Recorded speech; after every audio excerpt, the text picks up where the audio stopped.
Aaron, and she talks. $10 was.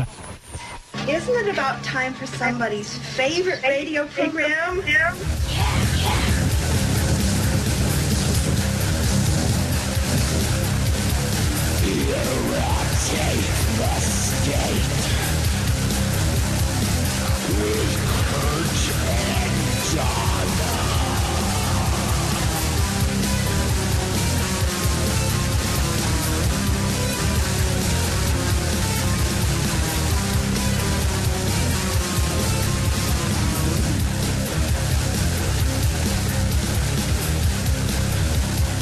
All right, ladies and gentlemen, welcome. It is the 12th day of January 2012. I am Kurt. This is the Irritate State radio program. Got a good one today. We have lots to talk about. My guest today, Susan Lindauer.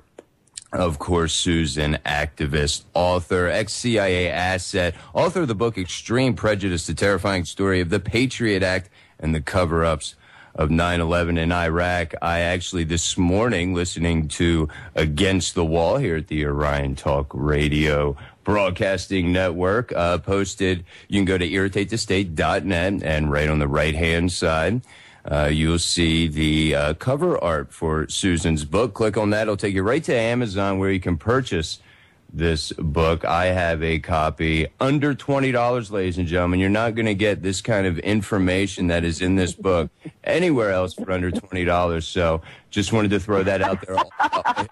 Very true, though. Very true. You like that plug, huh? Also, well, I think it's funny, but it's true because this is one of the most expensive, from my perspective as the author, it's one of the most expensive books in history because, of course, I was under indictment for 5 years on the Patriot Act, and I was locked up in prison for a year, and the United States government has deployed all sorts of dirty tricks to try to stop this information from reaching the public. And so it's a very expensive book, but you can get it for under $20. Yep. Right. Also, you get it for like $15. There you go. So I also wanted to mention before we dive right into this, of course, got to give some love to Micro 1650 AM, Tonawanda, New York. Good morning to everyone listening on the AM and FM dial all across the nation, all of our affiliates. Good morning. And also wanted to say, too, if any of our listeners have a topic suggestion, a guest suggestion, there are three of us mainly that work on this show, but you can email, you know her as Zori in the chat room, be nice to me at irritatethestate.net, be the letter, just be nice, spelled out, the number 2, me, at irritatestate.net. Drop some show suggestions, topics, guests, whatever. She'll get them off to me, and we'll do it. We'll do it up. We'll get whoever because well, that's why we're doing this show. That's why we're bringing the information and talking about the things we're going to talk about today. Susan, we got a lot on the plate. As I mentioned before the show, I'd like to talk about this Expatriation Act, H.R. 3166. Wanted to talk a little bit about Iran. And you had mentioned when we discussed you coming on, Bradley Manning. Just so much going on right now. Of course, troops being sent to Israel. Where would you like to start this morning, Susan? Well, I think that we need to start with why truth must not be allowed to be treason. Bradley Manning and Iran are two topics that are very, very important. Poor Bradley Manning, the background for all of you who, to refresher course, was 23 years old, very, very young to be involved in intelligence at all. I would just like to say that I got involved with intelligence when I was 30. And the difference between 23 and 30 and the weight of the responsibilities that are associated with it, I think he was far too young, and the war situation has pushed very great responsibilities onto very young shoulders. And I think that he deserves a lot of mercy for what he has done. and that all of the things, that these are very difficult decisions for the most experienced intelligence people to deal with, let alone someone who's a kid. And I think that what he did was heroic. He recognized that he was sitting on a pot of, I won't say gold. It's the opposite of gold, but we can't use that word on the radio. And he had become aware of many, many war crimes that have been ongoing in Iraq. And of course, the regular, ordinary American people, the sheeple, who are not even listening to this kind of radio broadcast, the sheeple don't understand why the occupation went so badly. They don't understand why Iraq became the catastrophe that it did. But the Iraqi people themselves were living through this. So what Bradley Manning did was he revealed that information to us. He did not give the Iraqi people any information that they did not already possess. That's very important, because now Bradley Manning has been court-martialed and he's accused of aiding and abetting the enemy. But in fact, he did not tell anything that we didn't, that the Iraqi people already didn't know. It's the Americans who've been enlightened to learn. For example, there's video footage now of U.S. soldiers urinating on Afghan corpses. It's absolutely okay.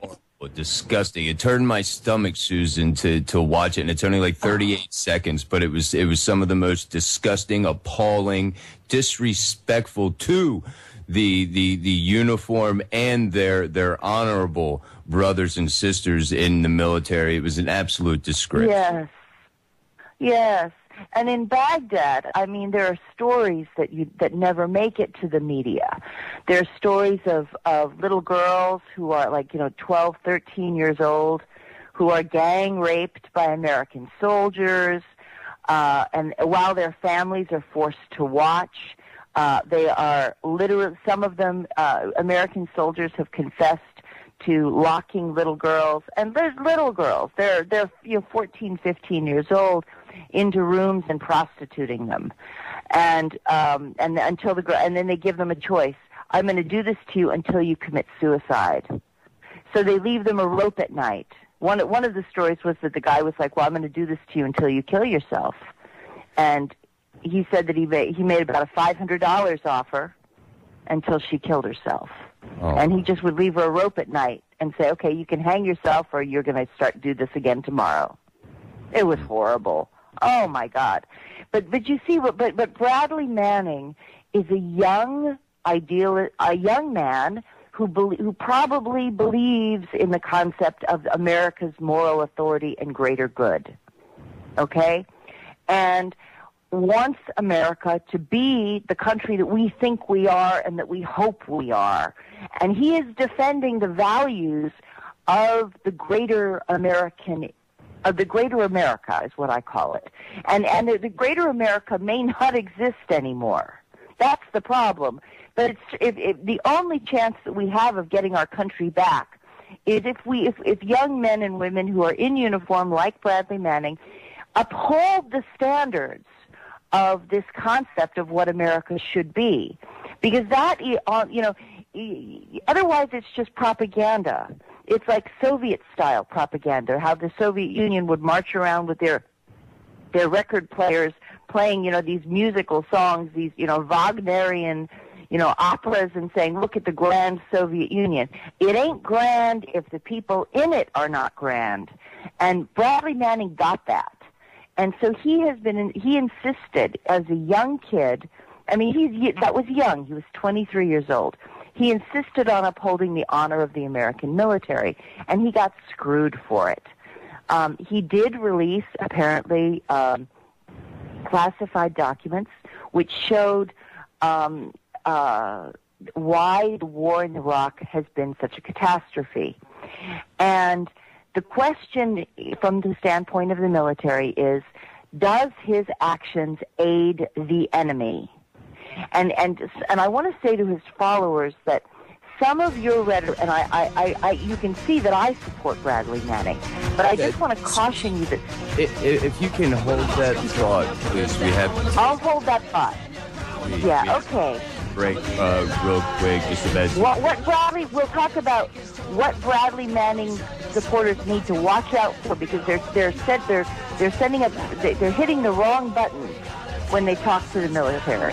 All right, what to look out for. Bradley Manning supporters will be back right after this here at hitstate.net. All right, talkradio.com.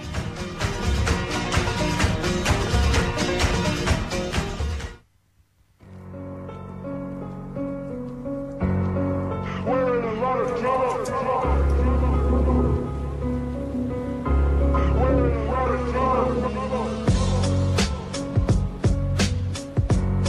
Time comes when silence is betrayal. I pledge defiance. I pledge defiance.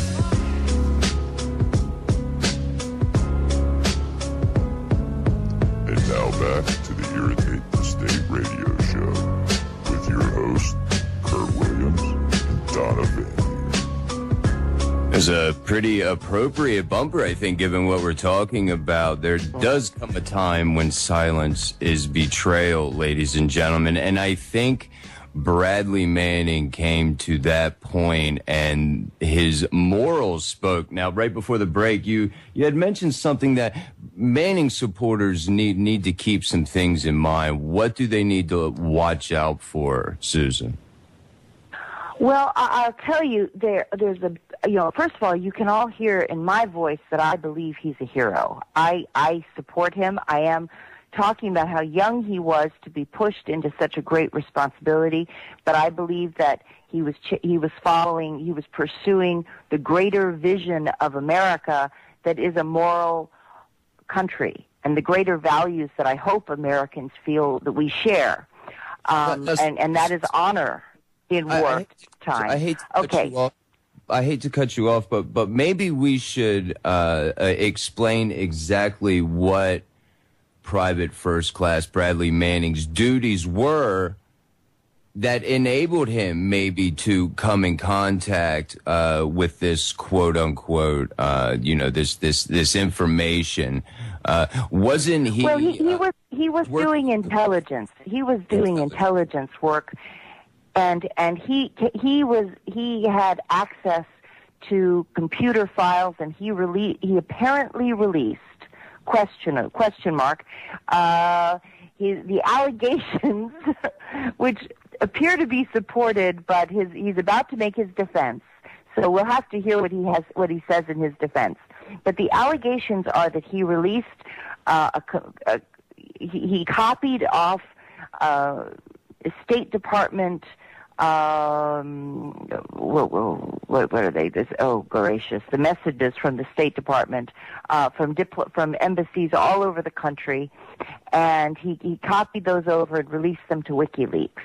So all the State Department cables, the State Department cables that were supposed to be secured, that were on a standalone computer, he released all of that information to WikiLeaks, and he also had inside information about war crimes in Iraq and field operations in Iraq that were going very wrong, that were showing patterns of long-standing patterns of abuse that should have been stopped immediately.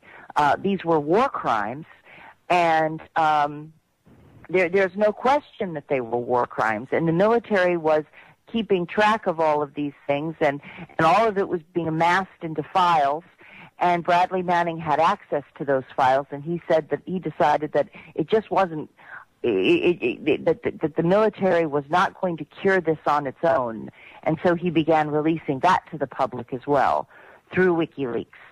Now, WikiLeaks has been very cagey about admitting that it was Julian Assange has been very cagey about admitting that it was Bradley Manning who did it, because the military is now saying that Bradley Manning should have a life sentence to punish him for releasing this documentation.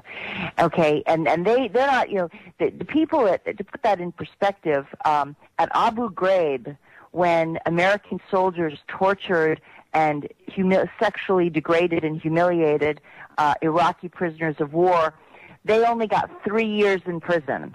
3 years in prison for Abu Ghraib.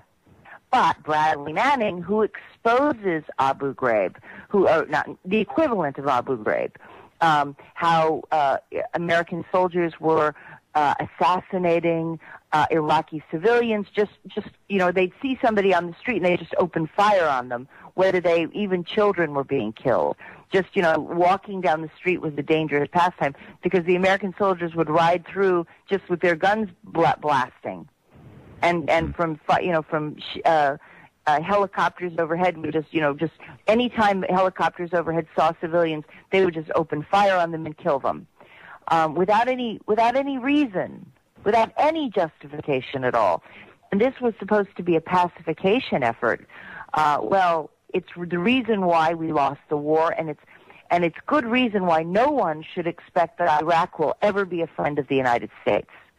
We have forever lost the hearts and minds of the Iraqi people.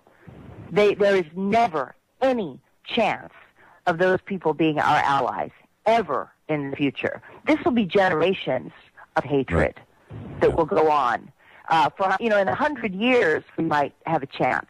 But as conflicts arise, as we're dealing with getting the oil out of the ground, we don't have friends there. We have made a huge, catastrophic mistake. So anyway, you have Bradley Manning who exposes why all of this happened, and the military is now court-martialing him. He's been held actually for 22 months, so he's now 25 years old. So when he went in, he was 23. Now he's 25. He's been held for 22 months. They've tried to say that he has Asperger's syndrome, which is a mild form of autism, which really does not fly, because if he had any kind of disability, he would not be qualified for intelligence work. If he had any sort of if he was incapacitated in any way, they wouldn't let him do this. Right. But you kind of wonder, they also brought up the fact that he was a homosexual and that he is therefore alienated from the mainstream culture of the military, and that maybe he was trying to get revenge on the military. That's the sort of thing that backfires very quickly in a confrontation with the military. And part of the problem for Bradley Manning's supporters is they are mostly, I'm going to make some big leaps here, mostly anti-war activists who really don't understand the responsibilities of the intelligence world, and they are sometimes throwing things out like saying, well, he's gay and he's suffering from the military culture against homosexuality. But those sorts of arguments backfire in conversations with the military, because the military's argument is, well, you're not supposed to, it doesn't matter whether you're gay or straight, you're not supposed to be having sexual relations in the military to begin with, and that's a grounds for a court-martial offense as well. And so if you're if you're a male soldier having an affair with a female soldier, fraternizing with fellow officers, fraternizing with fellow soldiers is prohibited, and that's why for decades women were not allowed in the military, because they did not want this fraternization. That's one sort of argument that's bad for the Bradley Manning people. Another argument that's bad, the criteria that the military has to meet for succeeding in convicting him, for successfully convicting him, they have to show that his leak of intelligence created backlash against American soldiers and a backlash against American military operations, such that it put American soldiers at risk of harm. Right. Now, And This- you this- know, you know, Susan, this does nothing but create, you know, and it releases some really horrible things that our military did. So he's, you know, exposing the military. It has nothing to do with the fact that, oh, he's a homosexual and he's angry at the military for their treatment towards gays in the military. That's a bunch of, you know, BS. And I know you know that. That's right. We do have a quick break again. We have no Great War, no Great Depression. Our Great War is a spiritual war. Our Great Depression is our lives. We've all been raised on television to believe that one day we'd all be millionaires. I'm just going to let my dog in. Hold on one second. But we won't. We're slowly learning that fact. And we're very, very pissed off. And now back to the Irritate the State radio show on the Orion Broadcasting Network. All right, we're back, ladies and gentlemen, and how time flies. 30 minutes went by rather quickly, so we want to dive right into this. We got a couple more points to make on the Bradley Manning situation. And then we have tons more to talk about. I know you wanted to bring up two big points. Something Manning supporters should watch out for. Here's the thing. Mm-hmm. Here's the thing about Bradley Manning's supporters. They are. I'm a supporter of Bradley Manning too, but they have to be very careful that they are not overstating what he did, what he actually accomplished, and that they are crossing a line saying that what he accomplished would impact military operations to the detriment of U.S. soldiers. Because sometimes they are doing that. They're doing exactly what the military, they're saying it's heroic, and the military hears what they're saying and says, you see, he's guilty. He's guilty. The peace activists just said it. And so that's what you have to be very careful about. For example, let me give you a very specific example. It has become very common for Bradley Manning supporters to brag that he started the Arab Spring, or that he contributed to the Arab Spring, which is now causing, but by releasing these State Department cables regarding Hillary Clinton's directives to the State Department consulates around the world in the Middle East, that some of these cables inspired the Arab Spring to fight back against authoritarian rule.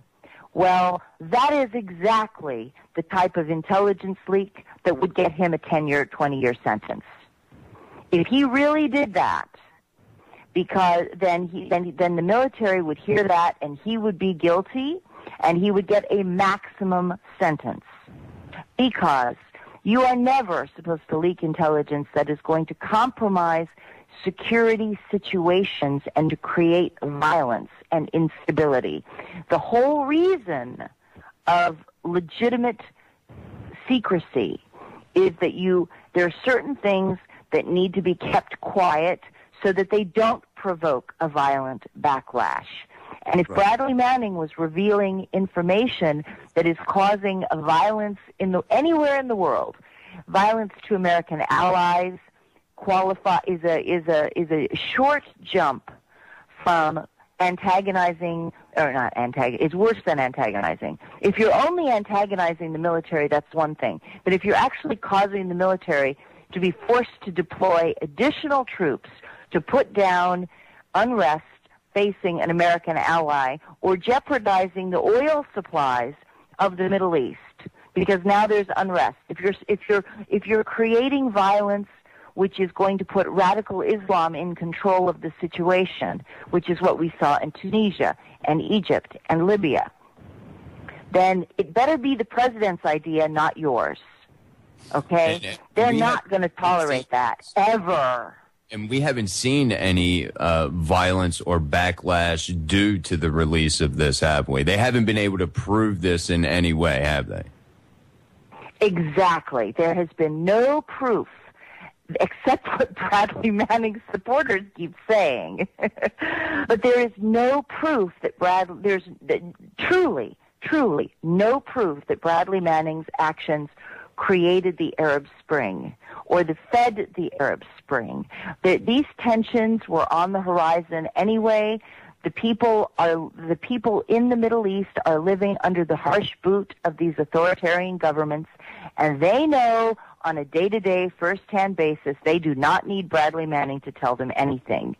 And that's where his supporters have got to be careful, because it's like when the military has accused him of aiding and abetting the enemy, and that is a very serious complaint in a combat situation, aiding and abetting the enemy, and releasing intelligence that would aid and abet the enemy. And so the answer to that is very important. The Iraqi people and those living in Egypt and Bahrain and all these Arab countries, they are living it every single day. They don't need Bradley Manning to tell them anything. There's no surprises for them in anything that he revealed. We, the American people, are the ones who have been educated by this process. We are now discovering what our soldiers have done. We are discovering what those Arab governments, those authoritarian governments, have been doing to their own people for 20, 30 years. Bradley Manning did not reveal anything to any enemy that they were not already fully knowledgeable of. And that is critical. That's the difference of a life sentence or 5 years in prison. Right. So we need to get on the same page here, because his people, his supporters, I hear them talk, and I just want to say, oh no, stop. Don't say that. Please, don't say that. It's not true, and you shouldn't say that it's true. Reporting war crimes is very important. When a U.S. military officer encounters criminal activities, he is supposed to take it up to the chain of command and make sure that his his superior officers are aware of the conduct. And if it is not, if the conduct is not changed, if there's no reforms, then he is entitled to make a plea to the broader media. It is a courageous thing to do, and it was. Now that is real. That is when Bradley Manning supporters say that he did that he exposed war crimes, that's true. But again, the Iraqis were living through it. They knew that American soldiers were firing on them from helicopters when they were walking down the street. They know that convoys have been shooting out of trucks at passerbys as sport to kill them all. The Iraqis have wanted to prosecute these men. The United States government has now been forced to leave Iraq entirely, and we are not allowed to leave any American soldiers behind at all, because the Iraqis are saying that American soldiers will not be immune from prosecution for these sorts of crimes. It is very likely that even now there's still about 50,000 to 100,000 military contractors who are still in Iraq. But they are also fighting the same battle, because the Iraqis are like, oh no, we're not going to tolerate this behavior. We want you out. And if you behave this way, then you're going to be prosecuted. And so the very behavior that has, the cowboy style of war, shoot them up and ask questions later, gunning down people in the streets, the KBR and Blackwater are close behind the American soldiers. That won't be tolerated. The Iraqis will not put up with it. And so now we can go to, and on the next break we can go to Iran, because I think we've talked about. I think we've done a pretty good job explaining this Bradley Manning thing, because I think that if people start to be aware of they need to assess how does the military function, And what are the military expectations of its soldiers, and what are the rights, what expectations are realistic for the military and righteous for the military? Where did Bradley Manning cross the line? And if he did cross the line, is there a legitimate reason for why he did so? Because it is clear that he did. I mean, he can deny it, and he probably will, but the very fact that his supporters are admitting that he are trying to claim credit for starting the Arab Spring and trying to claim credit for exposing war crimes, that's a de facto admission that he, of course, really did release this information. So I think that argument that he didn't do it is now lost. And you know, Susan, we got about a minute before the break. People have to realize, actually, here comes the break now. What people have to realize is that this is not only an attack on the individual Bradley Manning. This is an attack on every one of our rights to information. This is an attack on information, and I'll leave it at that. I think we did do a really good job covering the Bradley Manning there, Susan. Yeah, we already talked about Iran, and I think there's some similarities with this nuclear weapons accusation and the WM.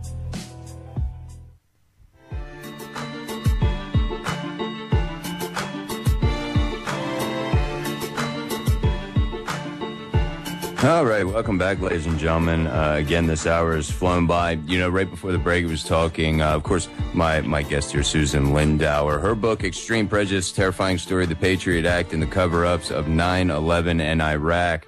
If you would like to check this book out and purchase it, as we mentioned, the most truth you're going to get for under $20.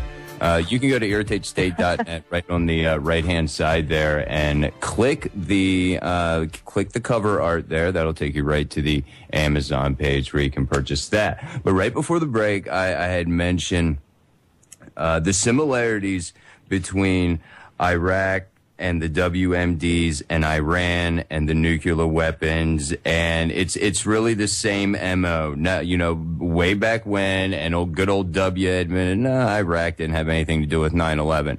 But we're seeing that same thing with Iran. Now, all of a sudden, about a week or so ago, it came out in some mainstream articles that they were implicated in 9/11, kind of rile the public up, plug on them emotions. And rightfully so. There's a lot of sore emotions. A lot of people lost family. So that kind of gets the people's perception that Iran's the bad guy. This is all the same SOP, if you will, ain't it, Susan? Yes, it is. Yes, indeed. I couldn't believe that when I heard that the White House, it was such a cynical move to try to say that Iran was part of 9/11. Here we've been fighting for a true 9/11 investigation for years, for decades. And the emotions of people by talking about this 9/11, cluster bomb, cluster bombs when the media doesn't.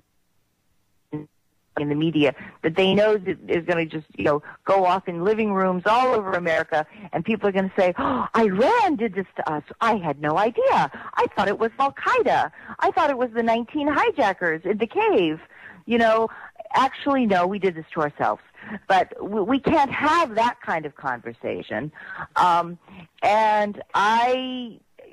it's really scary because for a lot of people, it's going to work. And it's like the weapons of mass destruction before the Iraq War. We always knew that there was not a snowball's chance in hell, that Saddam Hussein's government had weapons of mass destruction. They'd been under a complete arms embargo, consumer good embargo for 10 years, 13 years, by the time of the Second Gulf War. 13 years without being able to purchase anything. And afterwards, Richard Butler and the International Atomic Energy Commission admitted oh, well, yeah, we got all the weapons of mass destruction by 96, and by 98, when they pulled out, they were pulling out of Iraq and pulled the weapons inspections teams out of Iraq because they knew that it was a very cynical maneuver, because they knew that they were going to keep coming up empty-handed with nothing to show for the weapons inspections, and so they needed to create a diversion to say, oh, Iraq won't let the inspections occur because there was nothing more to find. You see, this was this was the United States at its ugliest. They had the sanctions in place. The sanctions killed 1.7 million human beings. 1 million of them were children under the age of 5. And I'd like to add that the United Nations refused to count the deaths of 6-year-olds and 7-year-olds. So when we talk about the deaths of the children, the United Nations had an adamant rule that was very arbitrary and one of those stupid things that the United Nations does, which was to say that only children age 5 and under would be counted in the sanctions deaths. So anyone older than that was excluded. And even then, there was 1.7 million Iraqis who died that were officially recognized by the World Health Organization. And education literacy was wiped out in a generation. The second largest oil producer in the world became the most impoverished people with starvation levels for the population. And we had this fantasy notion of Saddam Hussein. And of the people in this audience are going to be very angry when I say this. Saddam Hussein was no different than Mubarak. He was no different than the Saudi regime. He was no different than any other authoritarian government anywhere in the Middle East. In fact, he was more moderate. He was a secular Arab, so he had more rights for his people. He liked war. He did. He had had a long war with Iran. It was a proxy war for the United States. And it is not fair to talk about Saddam Hussein without remembering that we put him up to it. The United States, and I realize everybody gets mad. Everybody says, oh, how can you say this about Saddam Hussein? How can you not think that he was a tyrant? Actually, he was a tyrant who fed his people. Even under sanctions, they had a better deal under Saddam Hussein than they got under this Maliki guy. Maliki, the current president of Iraq, uses the same uses more advanced torture techniques, allows any sort of ravages of his people, provides no food for them at all. They are starving to death. They had a better deal under Saddam. Life was better for the Iraqi people under Saddam. Nobody broke into their houses at 3 o'clock in the morning to take away the men. That's what the Americans did. That's what Maliki did. Saddam never did that. We did it. Right. We are the people, we are the government that we hated. Okay? We are those people. We are the bad guys. And a lot of people get angry. However, it's worth, but we got to look at Iran now and see that everything that Saddam Hussein and everything that Iraq did was done at the instigation of the United States. And the same goes with Iran. Yeah, that's right. That's right. Everything that Iraq did to Iran, we are now repeating. You see? We are. This has been our we have had a long-term policy to go after Iran, and we have used every method possible. So when we all talk about Iraq and that bad guy Saddam Hussein who had that long war with Iran, well, that war was fought because we wanted it to be fought. The United States wanted Iraq to fight that war. We were looking for somebody else to engage Tehran and to challenge Tehran. And we used Saddam Hussein to do it. And now we are going to have a direct confrontation, it looks like, with Iran ourselves. because we've been gunning for these people for decades. And the question we have to ask is why? Who cares? Leave them alone. This is not worthy of destroying our country for. Yeah. Yeah. And you know, too, another similarity that I saw in this whole Iran situation, Susan, was it's kind of similar to, you know, what we're doing to Iran with these sanctions. It's killing them economically. It is kind of the same thing that we did to Japan, which kind of instigated the attack on Pearl Harbor, where we cut off resources or we constrain their resources, in this case through sanctions, which almost, you know, without a shadow of a doubt, you'd have to, you know, be a moron to think that you're not going to get backlash when, you know, from these sanctions. Do you see that same similarity as well? I'm really glad you mentioned the sanctions and this question of backlash, because the backlash is happening in a different way than you would expect. What's happened is the United States doesn't want to buy Iran's oil. China is buying Iran's oil. Right, I read that. And so what's happening is that, China has become, I believe, the second. China and Russia are the two largest purchasers of Iranian oil. And all these other countries are setting up independent banks, private banks, so that they can buy Iranian oil without using Iran's central banking structure. And so they're maneuvering around us all the time. But what we're doing is we're driving Iran into the arms of China. And China, of course, is the monster in the room of, you know, who's going to take over from the United States. Are they really going to have the moral objectives that we claim we have, though we've lost this a long time ago? We lost our morality a long time ago. We're not virgins. We're like, it's like we're long past being pure at all in any sense. But the irony of all these invasions, the Arab Spring, is the following. With regards to Iran, Iran has been a huge supporter of the Arab Spring very quietly, because while the United States has had this misguided notion that democracy would bring modernization and progressive thoughts to the Middle Eastern governments, Iran has recognized that it would bring conservative radical Islam to the fore. And therefore, every time the United States knocks off a government, Iran picks up an ally. Iran picked up an ally in Libya. Yeah, hold that thought. I'm going to get right back to that. We have a long break, top of the hour news. We'll be right back. Okay.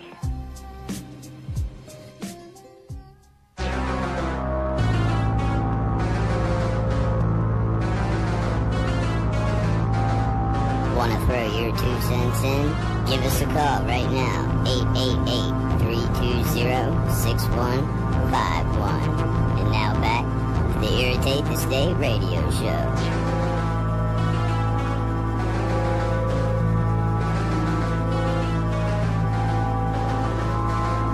We have so much to talk about, but your voice is important too. Again, that number is 888-320-6151.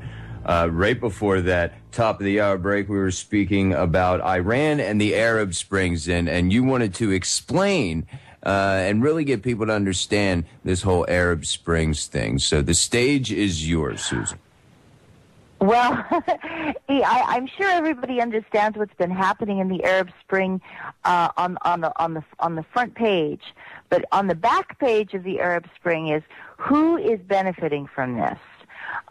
There's been a lot of Hillary Clinton and the whole Obama foreign policy team is behaving as if the Arab Spring is really positive for the United States. And that we are advancing our objectives. A lot of the liberals think this.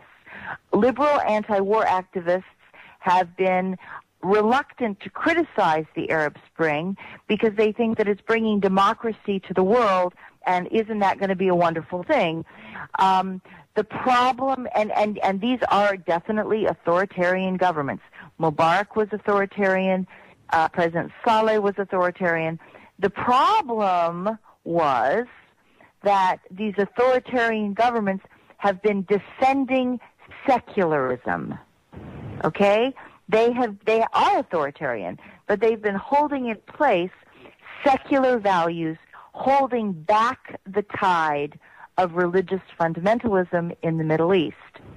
As the younger population rises up and cannot get jobs, as the younger population craves wealth and agitates to get more access to power, we are presuming, because they are young, the Western side has made some big mistakes in its presumptions as to who those people are. We've been thinking that because they are young, they will be like us. They want to have more cars. They want to be consumers. They want to spend money. That makes them like us. And so we can sell them our products. We can bring them into the world economy, and we can give them credit cards, and they'll buy American goods. And along the way, they'll become like Americans. Wow, that's wrong. That's really wrong. They are Islamic radical fundamentalists. They want to instate Sharia law. They are, and they have a very different notion of the future than we have. They are apocalyptic in the sense that they believe that anyone who is not Islamic is an infidel, is worthy of. They are jihadis. They come from a jihadi culture where the highest goal of a young man is to go create war and go fight for Islam. And they are indoctrinated in the mosques to believe that their destiny requires a jihad of some sort. So that is what they are doing right now. They are agitating for jihad. And that means that we, the infidel, will be their target. So what you have here is a situation where the United States kind of supported, encouraged the overthrow of the government. So just look at Tunisia. Tunisia was one of the most advanced, moderate Middle Eastern governments in the world. And they are now supporting Salafists, the radical Islamic groups that Salafists are very particular. They're very particular about the depictions of society in the media. Society is supposed to be portrayed in a purely Islamic light. So all women are supposed to be portrayed as virtuous mothers, good wives, obedient, passive individuals.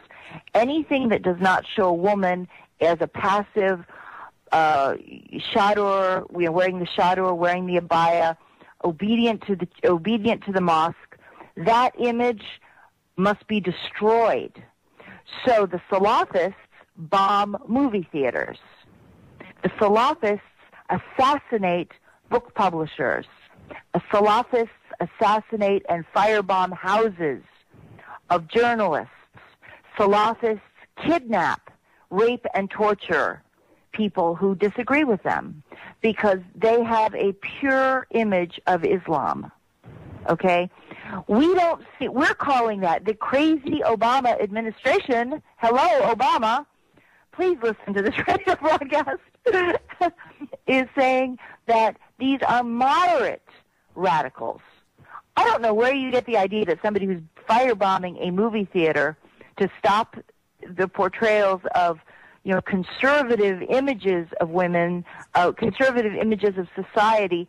There was in Tunisia, a movie theater was bombed because it showed Iranian society using young people using heroin, and the use of heroin is not consistent with the image of Islam that is pure and holy. And therefore, the fact that heroin is rampant in Iranian society is prohibited from discussion because it's against the Salafist movement. Do you understand? I mean, this is the craziness. This is who we are supporting now. This is who American foreign policy has imposed, has instated in power in Egypt, in Tunisia, and in Libya. You have the Muslim Brotherhood and the Salafists together working to create a Sharia-based society. And all of the, all this talk about authoritarianism really turns out that the authoritarian governments of, Hafez al-Assad, of President Saleh in Yemen, of Gaddafi in Libya, they were authoritarian in the sense that they held back that tide. And we've now it's like a dike. It's like a dam that blocked that water from coming down. And we've now blasted the dam walls. We've blasted the dikes. And so the dikes are now removed, and now the water's flooding into the valley. And that is a ground shift. It is a seismic shift. For it is the consequences for American foreign policy are enormous, and no one's talking about it. Nobody understands it, at least for the moment. The corporate media is telling everybody, "Oh, look at the Arab Spring. It's bringing all this. It's bringing the jasmine spring. It's bringing new flowers, new life." Sounds so beautiful. It's not. Yeah. It sounds so beautiful. Jasmine spring is what they call it in the Middle East. And then that the Jasmine Revolution is what they call it. And I'm like, oh, that's where you have all the decapitations and the castrations, and that the women are getting raped because women who I'm very sensitive to women's rights in the Middle East. I think it's a good indicator of the real quality of life in the government. And what's happening is that women who are in the public domain. This is a true story. In Libya, one of the top TV journalists, Hala Misrata, young woman, had opposed the NATO invasion. And so she was kidnapped. She was captured by the police, taken to prison, and the rebels, the TNC police, advertised that she was gang raped 17 times. And they put this notice out on Libya Sportsnet, which broadcasts soccer games. Soccer's the big thing in Libya, of course. And so on the soccer network, they had the sports network. They had raped this woman gang raped her 17 times. And on January 1st, they showed new video of her pregnant. Okay? They gang raped her every day until she got pregnant. I personally, I swear this, receive emails from Arab radicals personally saying that what I need is to get raped by a man. I need to be impregnated by a true Arab man and forced to bear Islamic babies, and then I will discover the real power of Islam. Oh, wow. I get emails like this all the time. Unbelievable. Well, what a way to go into the break. That is just an absolutely horrifying story. Can you imagine getting these emails? But what's horrible is that they're doing it to women over there. And so if you wonder why I'm against these people, watch what they do to their women. Yeah, exactly. And ladies and gentlemen, stick around. 888-320-61.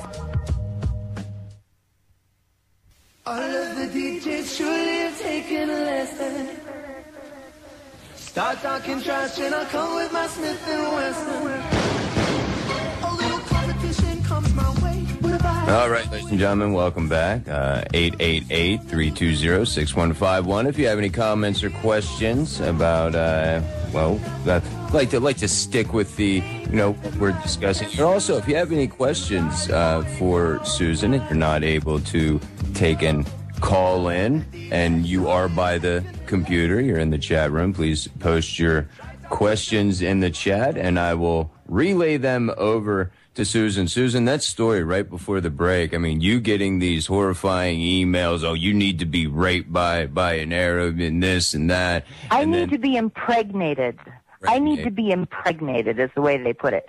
I need to be forced to bear Islamic children, and then I will discover the power of Islam.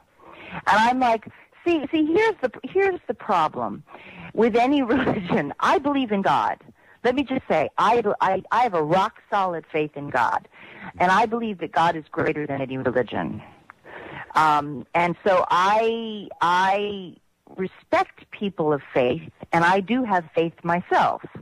However, where you get into the fanaticism and trying to use religion as a method of controlling other people, like saying that, well, God doesn't want women to drive cars. Really? God doesn't want women to drive cars? That seems pretty silly of God. Yeah. God doesn't want women to wear dresses that show their, that show their legs. Really? You think so? Where do you come up with this stuff? The problem is that religion is then, we all know this. I'm telling you something, we all know this. Religion is used as a cover for things that have nothing to do with spirituality. And that's where you get into the problem stuff. But what's happening in the United States is that and it's going to be, in the next 12 months, it's going to become more evident, I think. There's been, like I said, the liberal side, the progressives have tended to support the Arab Spring, presuming that democracy would bring an American vision of youth to the world's core, to the front burners. And we have presumed that authoritarianism is automatically bad because it's supposed to be dictatorial. Well, it has been dictatorial in the sense that it has restricted the Islamic fundamentalists from imposing radical Islamic ideas on the greater Arab populations. However, they have still allowed many good things to happen. For example, under the former government of Tunisia, Egypt, and Libya, women were encouraged to have educations. Women were encouraged to have jobs. And the dictator part of it was that anybody who opposed women having jobs, anybody opposing women's education, anybody trying to stop women from having rights in marriage, those people would be suppressed. And what's happened is that we have now removed that protection for more people to participate. And we are now going to pay the consequences of that. When I go on Iranian television and radio shows, I've done some of those interviews, and I'm very happy to do those interviews. But they have a very different perspective on the Arab Spring. They recognize correctly that the Arab Spring is creating new allies for Iran. They recognize that.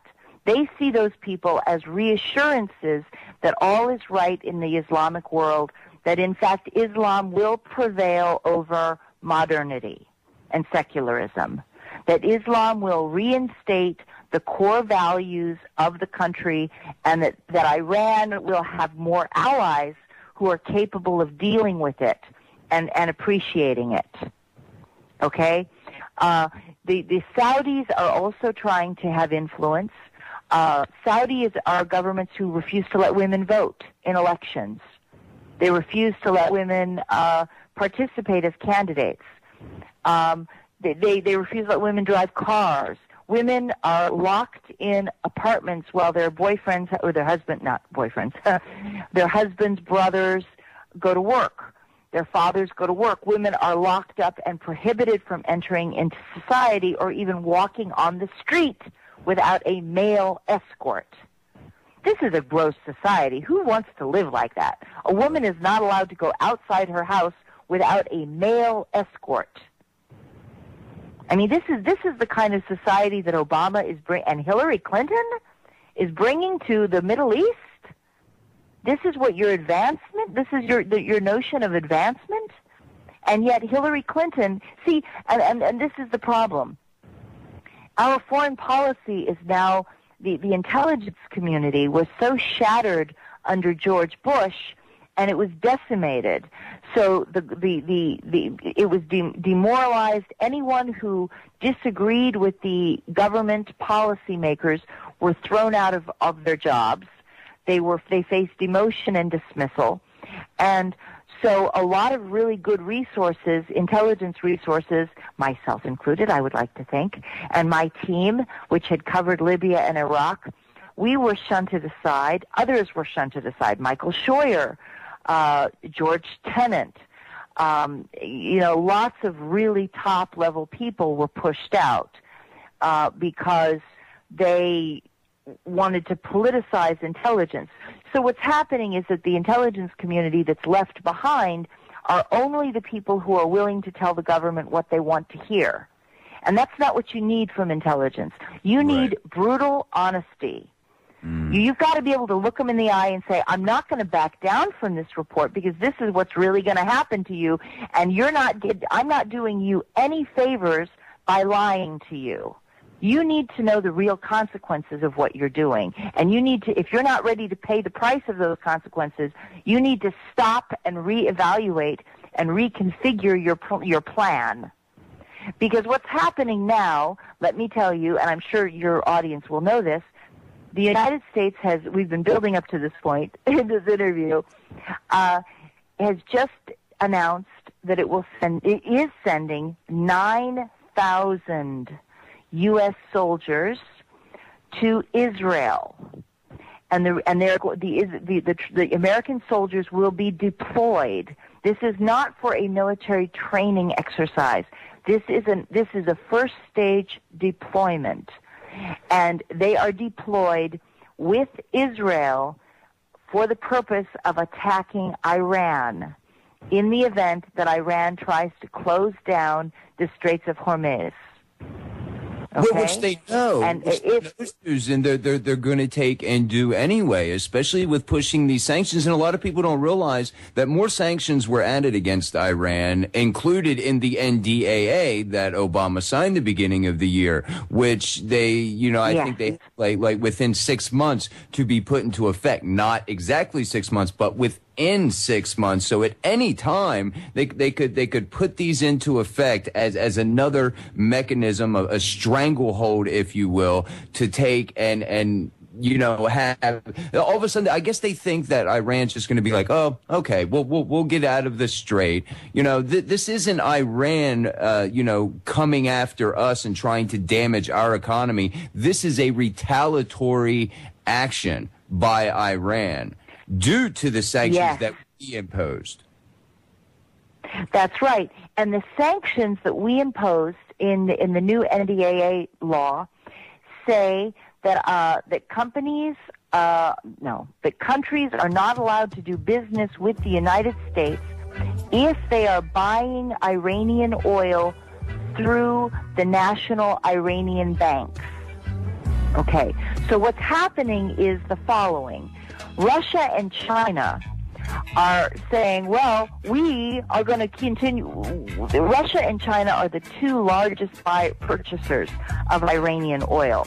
They have just outright said, we will refuse to obey your sanctions. Mm-hmm. And if you want to cut off goods from China, you go right ahead, United States. Right. You want to cut yourself off?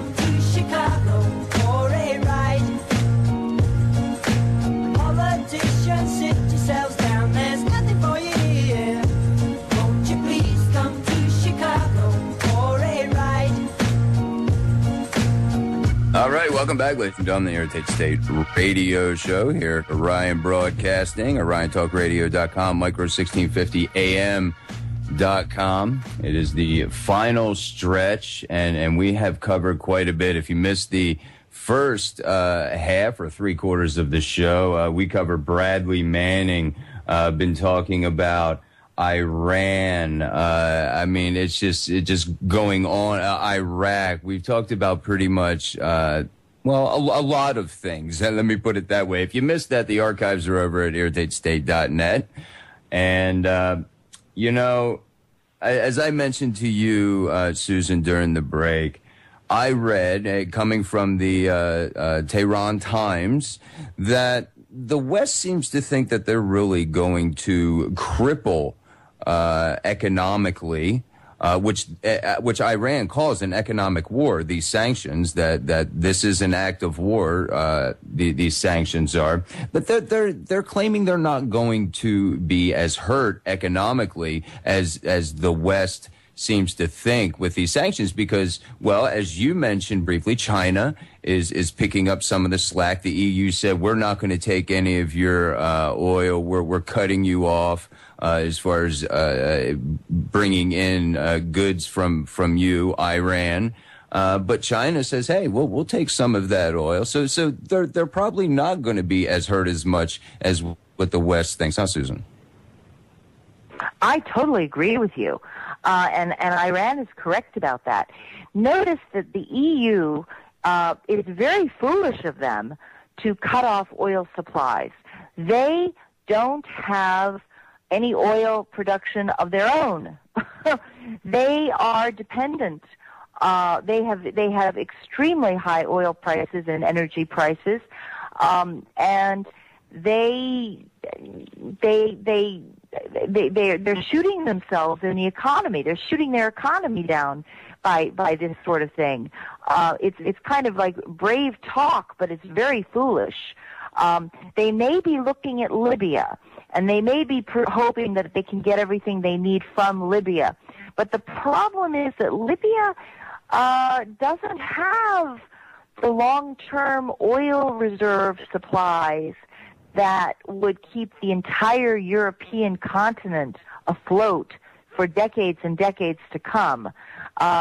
Libya has had some shallow exploration, or what is it? There was some exploration done where the oil turned out to be shallow. In other words, it was close to the ground. It was easy to get to, but it's not deep, like in Iraq or Iran. Iran has deep reserves. Libya doesn't.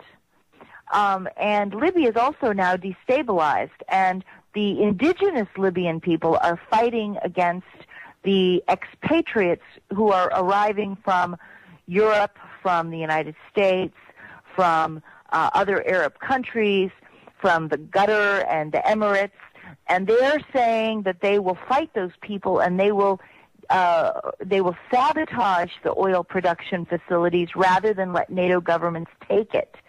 So again, destabilizing Libya, China and Iran, China's economy, a lot of people think that the reason we went into these wars, in Africa particularly, is to cut China off from oil supplies and energy that would help boost its economy and create and fuel its economic engine. You know, China is obviously the emerging power. Nobody denies that anymore. Everyone recognizes that the United States is going down.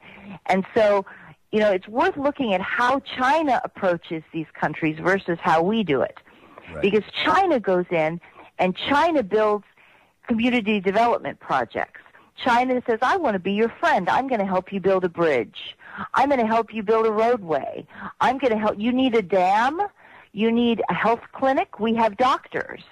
You need, teachers? We'll send you teachers. We'll help you with your education. I was saying it'd be very enticing, all of these things that China could do, to entice them into being buddies. Absolutely. And the United States takes the entirely opposite tactic. You better give us what we want or we're going to bomb you. You have that hospital you like, we're going to firebomb it. We're going to cluster bomb you. We're going to destroy your bridge. We're going to destroy your road. So you better be friends of ours. Well, who do you think they want to be friends with? Someone who builds the bridges or somebody who destroys them? And the answer is that the United States is losing so much credibility. Every time we attack one of these countries, other countries say, oh, the United States is bad. Oh, geez, you can't trust the United States at all. And so we are pushing people, we're pushing these governments in these countries into the arms of China even more. And China is all over Africa. And China's all over Latin America. In the developing world, China is there as a friend. Okay? And we show up with our bombs, and they show up with teachers and doctors and engineers. Right. Okay? And now Iran is looking at this situation, and Iran hates us. They do. But they also recognize that their energy will give China that extra push, that oomph, to carry China to the next level, and that China has a history of protecting its friendships. China will honor its promises to build those bridges and to build those factories and to help provide resources. China will be good to its word. You see? Mm-hmm. And we are untrustworthy, and China is trustworthy. And so Iran, the sanctions Iran will survive the sanctions. Already other countries, small countries, are looking at setting up private banks so that they can buy Iranian oil through kind of third-party traders that will not deal with the Iranian National Bank. So they're already figuring out how they're going to get around this, how they're going to escape the consequences of it. And it will not be to the strength of Europe. It will be detrimental. Europe is shooting itself. Europe is destroying its own economy. I have zero patience for the European, economic crisis. They have money to go attack Libya. They have money to put, to firebomb other countries and to firebomb Afghanistan, but they don't have money. But now they're facing economic collapse at home because of their welfare states. And it would be nice to have universal health care. Why would you want to destroy that? If you have a choice, why would you want to tear down what you're able to give your people by going to war? By having these ridiculous sanctions that are going to raise the costs of your own factory production and push people out of work. I mean, I really do believe that rising energy costs are going to, I'm not usually a globalist on this kind of thing. I'm not usually pro-corporation on this kind of thing. But the facts are that higher energy costs force companies to downsize employment. And that causes an increase in poverty among the former middle classes who are educated, who are capable of contributing labor to, high-skilled labor, high-end labor, and all of a sudden there are no jobs for those people. We have got to, we've got to stop, we've got to realize that we've got to spend the next year reevaluating every single thing we're doing, because American foreign policy is going to kill our middle class. Oh yeah, it's gonna. Yeah, and I heard $200 to $300 a barrel. This is just talking about with the Strait of Hormuz.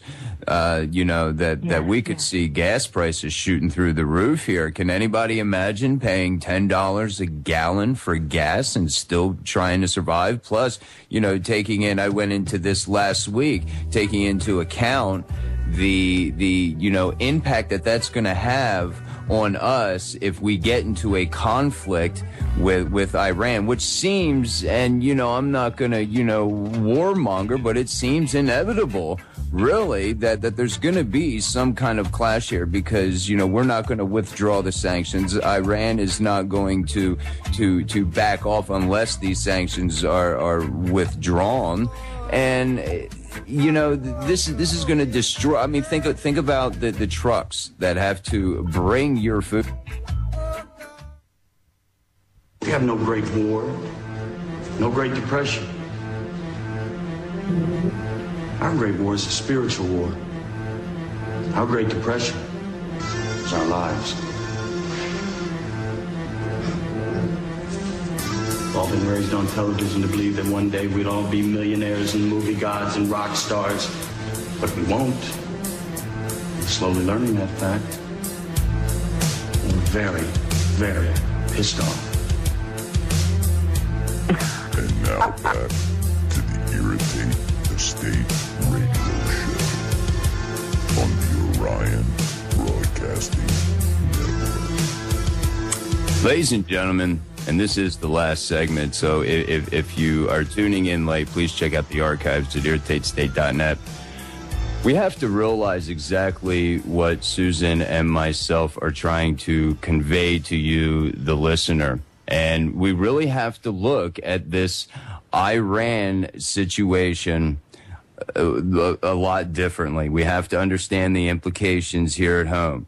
We have to take this red, white, and blue, yellow ribbon laden blindfold off and look at what is really going on here. Let's look at the consequences before we start rooting this conflict on. Let's look at why Iran is threatening to block the strait. It's not just out of spite, just because they can.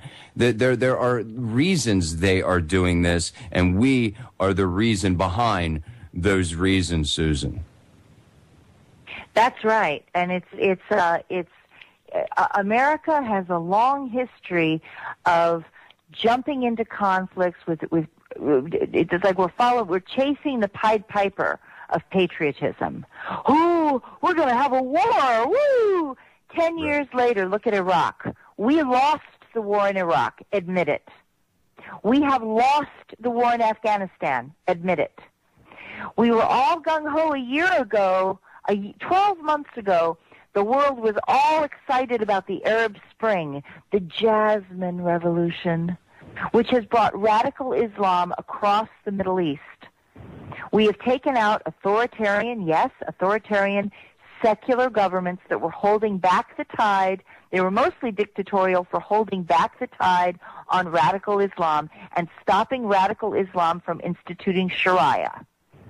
Now we've removed those secular governments, and now Sharia is being imposed across the Middle East, which is far more dictatorial because women are not allowed to hold jobs, they're not allowed to have education, they're not allowed to have any rights in marriage, they are not allowed to reject a marriage proposal, they are not allowed to divorce a husband, they are forced to wear chadors covering their heads and faces and covering their whole bodies when they walk on the street.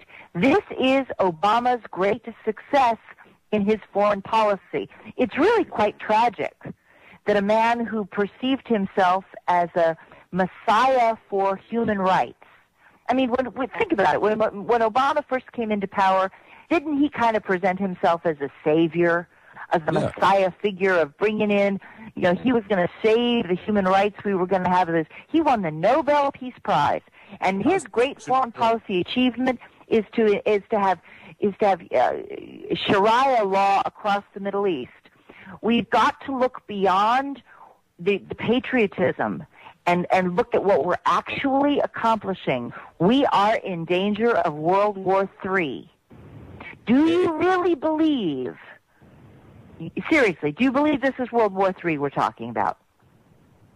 I do, yeah. If you're asking me, yes, I do. I do believe that we are on the brink, and I think we kind of alluded, or I may have alluded earlier, but I with us, I don't know if it'll per se be World War III with Iran. I think Iran is a stepping stone. I think this may involve China later on down the road because of China's support for, Iran picking up the imports, so their exports, I should say. I believe we're on the brink of some really, really, really bad ordeals coming up here soon, Susan. I agree. And I call it World War III because to me it will be, we're going to have Europe, the United States, and the Middle East. We're going to have three major war zones converging together. Mm-hmm. And, of course, the battle will be fought on the Middle Eastern front, the Persian front. It will be Syria, maybe the proxy war that starts it all, but it will sweep the region, and that region gives us our oil. And we are undercutting it's more than undercutting ourselves. Anything that we lose at this point, we are not going to get back. That's how we need to start looking at this.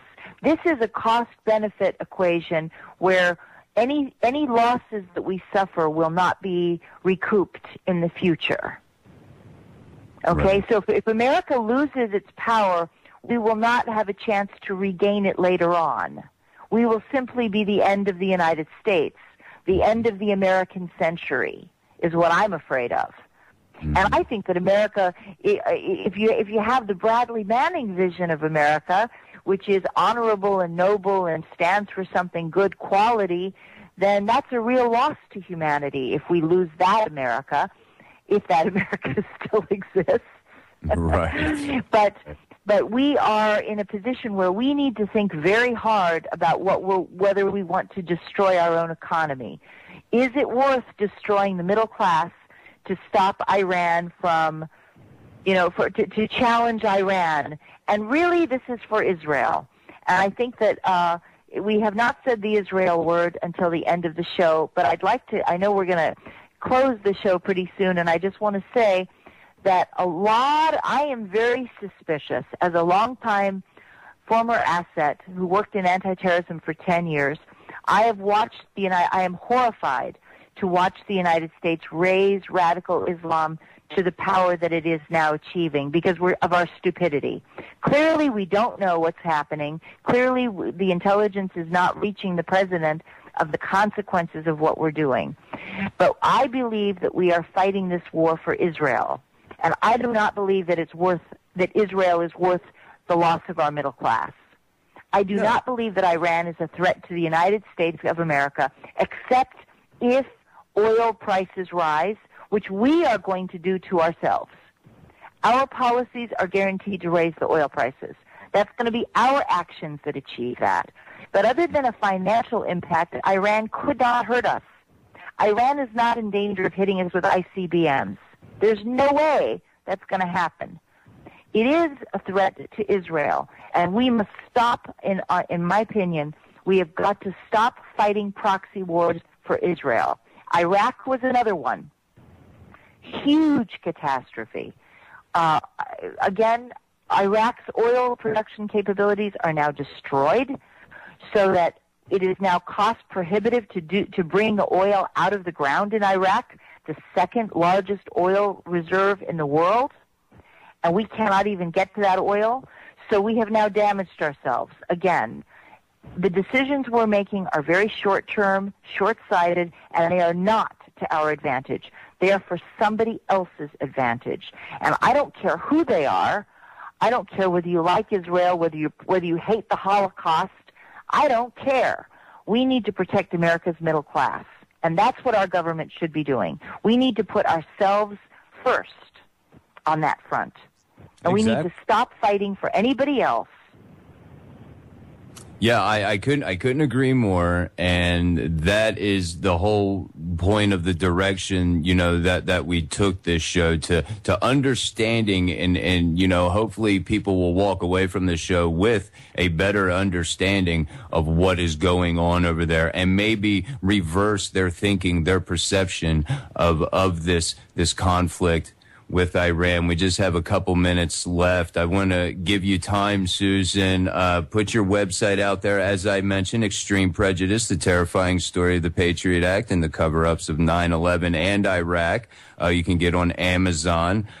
Susan will give her site where you could probably link right to purchasing that, as well as over on irritatethestate.net. There's a click on the book art, the cover art there, and that will take you. What's your site, Susan? It's extremeprejudiceusa.wordpress.com. And I want to say that my book, Extreme Prejudice, is not a foreign policy tome.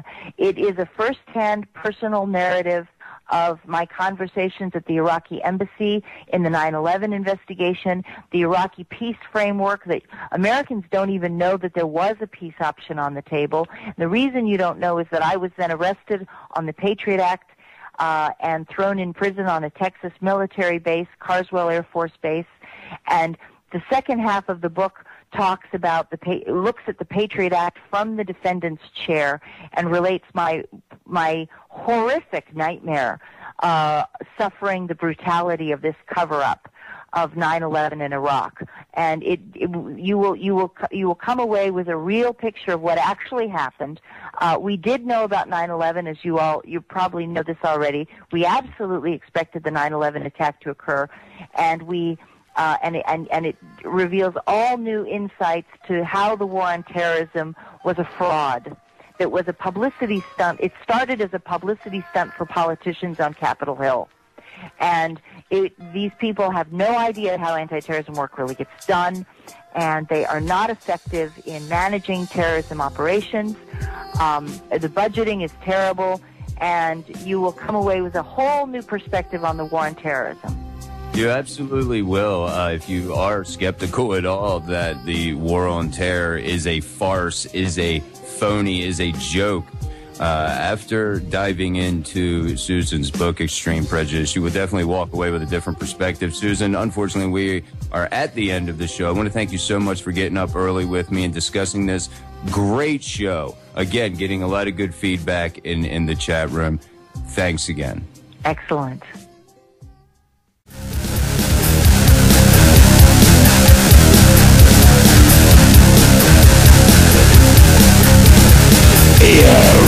Take the stage.